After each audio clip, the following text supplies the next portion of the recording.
여러분 안녕하십니까? 뉴스투데이 대전, 세종, 충남입니다. 이장우 대전시장과 지역 국회의원들이 새 정부 출범 이후 처음으로 지역 현안을 논의하기 위해 모였습니다. 대전시의 발전에는 여야가 없다며 한 목소리를 냈지만 일부 현안에는 이견을 드러냈고 미묘한 신경전도 펼쳐졌습니다. 이승섭 기자입니다. 이장우 대전시장과 대전 지역 국회의원 5명이 지역 현안을 논의하기 위해 모였습니다. 지난해 총선 이후 세 번째 만남입니다. 앞선 두 차례 간담회에서는 양측이 고성을 주고받으며 갈등을 표출한 바 있습니다. 이번 간담회도 시작부터 이장우 시장과 의원들 사이에 미묘한 신경전이 펼쳐졌습니다. 의원들은 이 시장이 지난 5일 이재명 대통령이 주관한 안전치안점검회의에 불참한 것을 두고 유감을 표했습니다. 지역 행사를 이유로 이재명 대통령이 주관하는 안전점검회의에 불참하신 것은 매우 유감입니다. 이장우 시장은 일부 정책을 무리하게 추진한다는 지적에 발끈하기도 했습니다. 그래서 우리 시장님께서는 항상 의욕이 조금 더 앞서다 보니까 처음 출범하실 때에도 무려 과한 말씀입니다. 네. 이장우 시장과 지역 국회의원들은 이어진 비공개 회의에서는 대체로 부드러운 분위기 속에서 의견을 주고받았습니다. 이장우 대전시장은 공공기관 2차 이전 등 새 정부의 정책 기조에 맞는 지역 현안을 발굴해 이를 국정과제에 반영하고 국비를 확보할 것을 요청했습니다. 대통령이 관심사항이니까 대전시가 신속하게 추진해 주는 게 맞고요. 또 대전 발전에 그게 옳다는 공감되고 그 긴밀한 협력 관계를 유지하기로 했습니다. 양측은 대전교도소 이전과 보문산 개발 사업 등 일부 현안에서 이견을 보였지만 새 정부 출범 이후 협치의 물꼬를 텄다는 데 의미를 두었습니다. 대통령이 취임하신 지가 얼마 되지 않았기 때문에 오늘은 상당히 서로 긍정적으로 한번 같이 손을 잡고 잘 해보자라는 그런 측면으로 얘기를 했고, 대전시와 지역 의원들은 앞으로 실무진 사이에 소통 창구를 마련해 지역 현안을 수시로 논의하기로 했습니다. MBC 뉴스 이승섭입니다. 김민석 국무총리 후보자가 행정수도 완성을 위해서는 최소한 개헌에 준하거나 특별법으로 처리해도 좋다는 사회적 공감대가 필요하다고 밝혔습니다. 김 후보자는 국회 인사청문회에서 대통령 공약에 언급한 사회적 합의의 의미를 묻는 조국혁신당 황운하 의원의 질문에 행정수도는 국회의사당 의장실과 대통령 집무실 이전을 포함한 것이라며 이같이 말했습니다. 또 간습헌법을 근거로 내려진 위헌 결정이 20년 이상 지나 바뀌지 않겠냐는 질문에는 명료하게 하려면 적정한 법적 마무리를 지어주는 것이 더 좋다고 덧붙였습니다. 충청권을 찾아 시도지사와 면담을 가진 국민의힘 김용태 비상대책위원장도 해수부 졸속 이전 우려가 있어 강하게 문제를 제기하겠다고 밝힌 가운데 국민의힘 대전시당이 대통령이 이전 지시를 철회해야 한다고 밝혔습니다. 국민의힘 대전시당은 논평에서 해수부 이전은 노무현 정부 때 철회됐던 계획인 만큼 면밀한 검토와 타당성 조사를 거쳐 추진할 사안이라며 오늘 대전시당에서 해수부 이전 반대 궐기대회를 개최할 예정이라고 덧붙였습니다. 세종시의회가 지난해에 이어 올해도 비축제 예산 전액을 삭감하자 시민추진단이 다수당인 민주당의 정치적 횡포라고 강하게 반발하며 자체 추진을 예고했습니다. 이들은 올해도 시민모금 등 민간 주도로 축제를 성공적으로 개최하겠다고 강조했고 앞서 최민호 세종시장도 예산을 쓰지 않는 범위에서 적극적인 행정 지원에 나서거나 2차 추경 반영을 검토하겠다고 밝혔습니다. 6.25 전쟁 75주년인 어제 박선영 진실화해를 위한 과거사 정리위원회 위원장이 6.25 당시 군경에 의한 대규모 학살이 있었던 대전 곤령고를 방문했다가 유족들의 거센 항의를 받았습니다. 박 위원장이 근조화한에 고귀한 희생이라고 표현한 걸 두고 국가로부터 학살당한 희생자들의 목숨이 어떻게 고귀한 희생이 될 수 있냐고 유족들이 분노한 건데요. 박선진 기자가 취재했습니다. 국가폭력 피해자 모욕하는 진화위원장 사퇴하라! 사퇴하라! 사퇴하라! 국가보훈부가 주최한 6.25 전쟁 기념 행사 참석을 위해 대전을 방문한 박선영 진실화해위원회 위원장. 대전 형무소 재소자 등 최소 1,800명 이상이 우리 군과 경찰에 불법적으로 처형된 것으로 확인된 대전 산내 골령골을 찾았습니다. 하지만 유족들의 반응은 싸늘하기만 합니다. 발굴한 뼈를 국가가 인수 안 한다고 해서 유족들이 만든 유해 보관소입니다. 가세요. 유족들 혈압 터져 죽는 걸 보지 말고 가시라고요. 박 위원장이 내일로 예정된 합동위령제에는 참석하지 않으면서 유족들의 반대에도 불구하고 곁다리식으로 골령골을 찾았다는 겁니다. 국가기념일 참석 후에 그냥 거쳐가듯이 골령골에 온 거에 대해서 저희들 붕괴하는 겁니다. 돌아가라는 유족들의 항의가 빗발치는 상황에서도 박 위원장이 아랑곳하지 않고 평화공원 계획 보고를 받으려 하자 결국 박 위원장과 유족 사이 언쟁까지 벌어집니다. 지금 똑같은 질문을 지금 계속 하시는데 잘 들으세요. 말씀 다 하셨지요. 지금 대화는 그런 감정이 격해졌을 때 할 수 있는 게 아니거든요. 대화는 상대를 인정할 때 대화가 되는 겁니다. 현장에 놓인 박 위원장이 보낸 근조 화환에는 고귀한 희생에 애도를 보낸다고 적혀 있었습니다. 국가폭력 희생자들의 죽음을 고귀하다고 표현한 것에 유족들은 가슴을 쳤습니다. 진실화해위는 국가폭력 피해자들의 진실을 규명하고 왜곡된 역사를 바로잡아 화해와 평화의 길을 이루겠다며 만들어진 과거사 국가조사 기관입니다. 현재 이곳의 장을 맡은 박선영 위원장은 이승만, 박정희, 전두환 전 대통령 등을 미화하는 발언을 일삼고 윤석열 전 대통령의 12.3 비상계엄을 옹호해 임명 당시부터 논란을 빚고 있습니다. 세상에서 가장 긴 무덤이라는 아픈 별명을 가진 대전 산내 골령골을 비롯해 국가폭력 피해자와 유족들이 박 위원장의 임명에 분통을 터뜨리는 이유입니다. MBC 뉴스 박선진입니다. 학부생을 대상으로 한 헌법 강의에서 문재인 전 대통령을 간첩이라고 하는 등 부적절한 발언으로 논란이 된 지역 국립대 교수가 학생들의 강의 평가 지적에 대해 미리 알았더라면 조심했을 수도 있는데 그 부분에 대해서는 반성한다는 입장을 전해왔습니다. 하지만 녹취록에 없는 수업 중에 자신은 윤석열 전 대통령의 비상계엄에 대해 좀 더 과격한 표현과 함께 보수를 자폭시켰다는 등의 비판도 했다며 비상계엄을 옹호한 적은 없다고 강조했고 나머지 발언들도 정치권에 대한 비판이지 특정 세력에 대한 공격은 아니었다는 기존 입장을 거듭 밝혔습니다. 실제 산업재해에 비해 태안화력 하청업체 한전 KPS의 경영평가가 부풀려졌다는 대전 MBC 보도와 관련해 고 김충현 대책위원회가 성명을 내고 죽음 위에 쌓인 우수 등급은 기만이라고 비판했습니다. 대책위는 지난 20일 발표한 2024년도 공공기관 경영평가는 현장을 외면한 정치적 평가이며 중대재해 사망사고가 발생한 발전 공기업들조차 우수나 양호 등급을 받은 만큼 공정한 평가로 인정할 수 없다고 지적했습니다. 또 기획재정부도 발전 공기업의 성과를 평가하려면 재무지표가 아닌 노동자의 생명과 고용, 안전을 기준 삼아야 한다며 평가 기준 재정비를 촉구했습니다.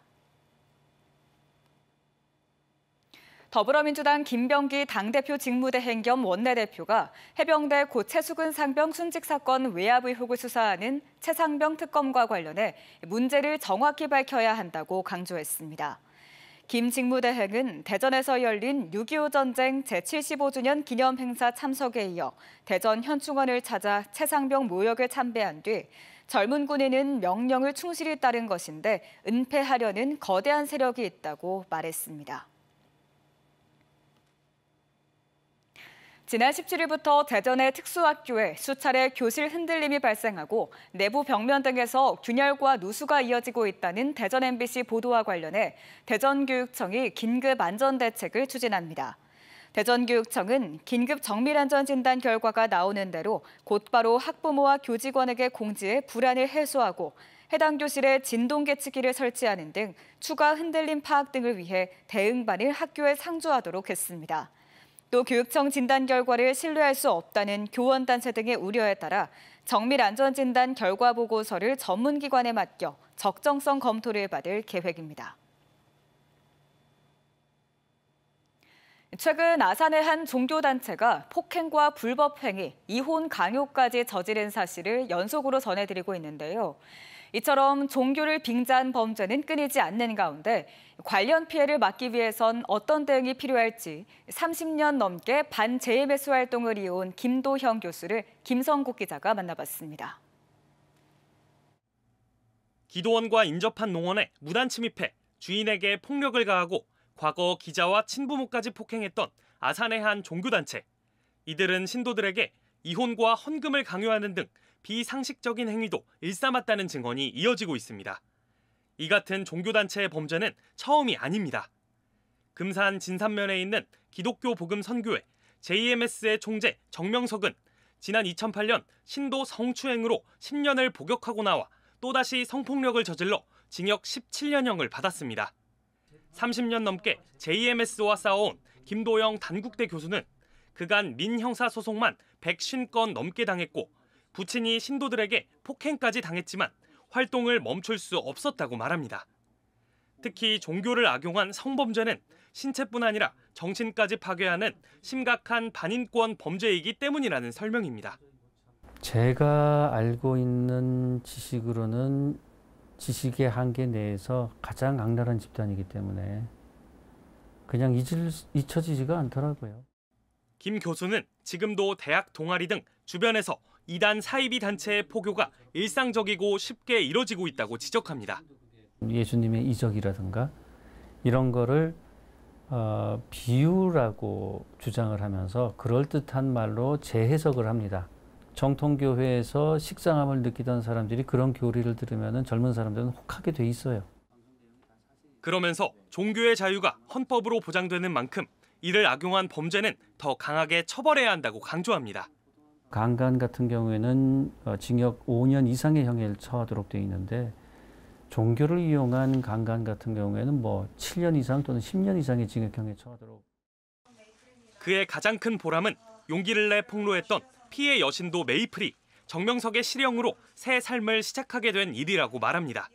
그러면서 또 다른 이단 사이비 종교단체의 피해 신도들도 움츠리지 말고 세상 밖으로 나와 목소리를 내달라고 당부합니다. 피해자니까 숨지 말고 당당히 드러내서 그 죄값을 치르도록 나서주는 게 본인이 치유받는 데에도 도움이 된다. 그 말씀을 꼭 드리고 싶습니다. MBC 뉴스 김성국입니다. 대전 서구청이 관저동에서 신축 중인 아파트의 지하주차장 기둥 등 너댓 곳에서 콘크리트 압축 강도가 기준 미달로 나타나 철거가 진행 중이라고 밝혔습니다. 안전성에 문제가 있는 것으로 판단한 대전 서구는 현재 40% 공정률을 보이고 있는 아파트 전체 시설에 대한 콘크리트 압축 강도 전수조사를 지시했다며 문제가 발견되면 즉시 재시공 조치할 계획이라고 덧붙였습니다. 서산 가로림만 국가정원이 조성되면 지역 관광 파급 효과가 1조 원을 넘어설 거란 전망이 나왔습니다. 서산시는 국가정원 타당성 조사와 기본계획 수립 용역 수행 결과 연간 최대 870만 명의 관람객이 방문하고 지역 관광 파급 효과는 최대 1조 1천억 원으로 추정됐다고 밝혔습니다. 서산시는 국가정원 지정을 위해 2032년까지 지방정원 조성을 완료할 계획입니다.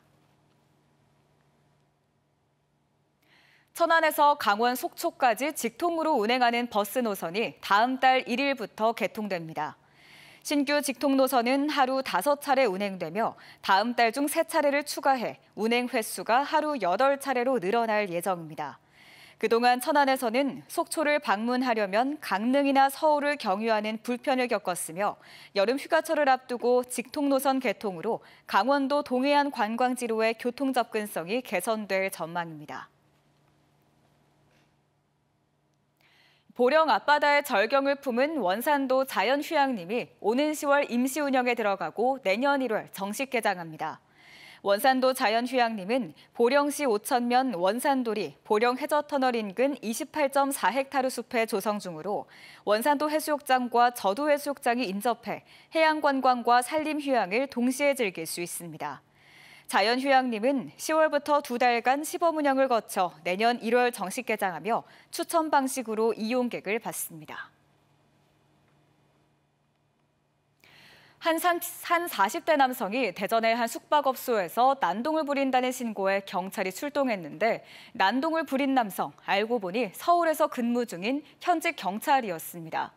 오래전부터 우울증 등이 있는 것으로 드러났는데 경찰관이 난동 경찰관의 신병을 확보하지 못해서 또 다른 피해가 우려됩니다. 이혜현 기자의 단독 보도입니다.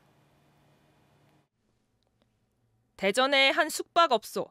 중년 남성이 수차례 안내 카운터 앞을 오가더니 이내 카운터 바닥을 내리치고 직원에게 삿대질하며 실랑이를 벌입니다. 내가 누군지 알아?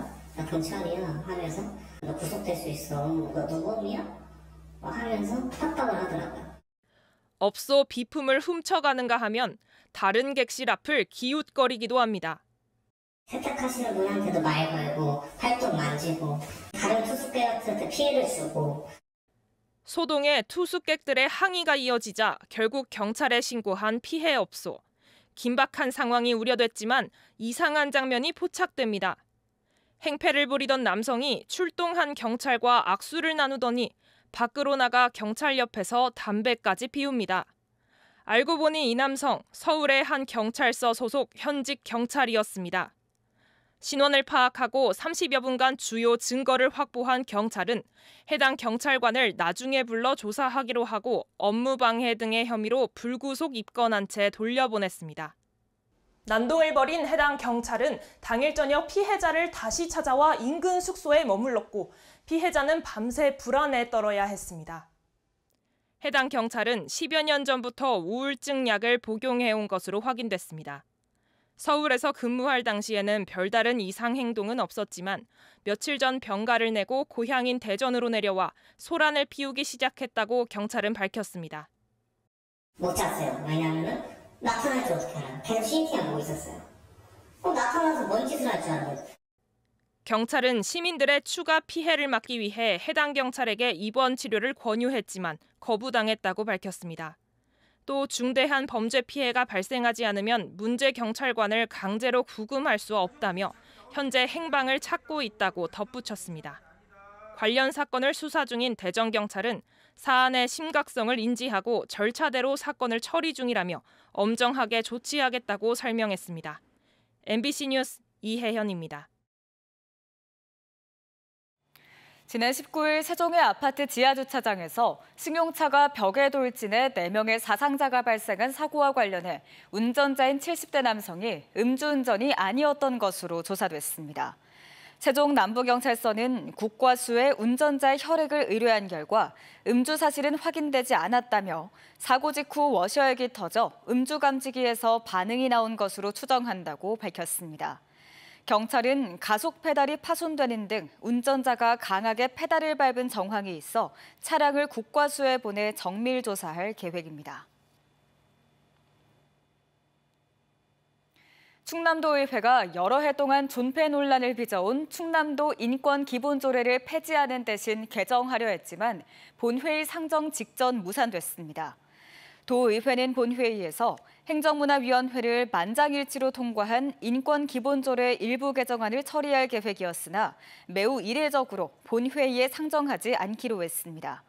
개정안은 조례를 폐지하는 대신 일부 표현을 수정하는 등 사회적 갈등을 완화하려는 절충안이었지만 보수 기독교계의 강한 반발로 본회의 상정이 좌절된 것으로 전해졌습니다. 새 정부 출범에 대한 기대와 불확실성 해소 등이 반영되면서 지역의 경제 심리가 3년 8개월 만에 최대치를 기록했습니다.